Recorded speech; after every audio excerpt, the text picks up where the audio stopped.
Welcome to ఉద్యోగ నేస్తం channel. ప్రభుత్వ ఉద్యోగులకు పెన్షనర్లకు శుభవార్త.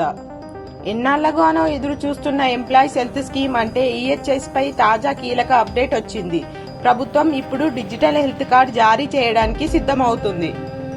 ఇప్పటి వరకు పాత ఈహెచ్ఎస్ కార్డులతో సమస్యలు ఎదుర్కొంటున్న ఉద్యోగులకు ఇది పెద్ద ఉపశమనం అవుతుంది. రాష్ట్ర వ్యాప్తంగా ఇప్పటికే 421 ఎంపానల్ హాస్పిటల్స్ లో 1998 మంది వరకు వైద్య సేవలు పొందినట్లు సమాచారం. రాష్ట్రంలో ఎంప్లాయీస్ హెల్త్ స్కీమ్ అమలు చేయాలని చాలా రోజులుగా డిమాండ్ వస్తుంది. ఫిబ్రవరి 23న జరిగిన మంత్రివర్గ సమావేశంలో ఈ స్కీమ్కు ఆమోదం లభించింది. ముఖ్యమంత్రి రేవంత్ రెడ్డి గారు ఉద్యోగులకు పెన్షనర్లకు 1.2 కోట్ల బీమాతో పాటు క్యాష్లెస్ వైద్యం అందిస్తామని ప్రకటించారు. అంతేకాకుండా ఉద్యోగులు తమ బేసిక్ శాలరీలో 1.5% ఇవ్వాలి. ప్రభుత్వం కూడా అంతే మొత్తం ఇవ్వాలి. ఒక ప్రత్యేక హెల్త్ కేర్ ట్రస్ట్ ఏర్పాటు చేయాలని కూడా ప్రకటించారు.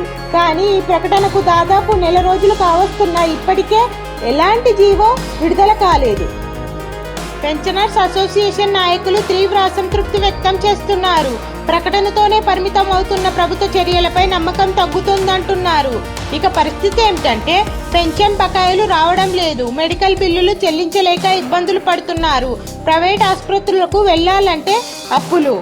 చాలా మంది పెన్షనర్స్ సరైన సమయంలో చికిత్స పొందలేక శస్త్రచికిత్సలు వాయిదా వేస్తున్నారు.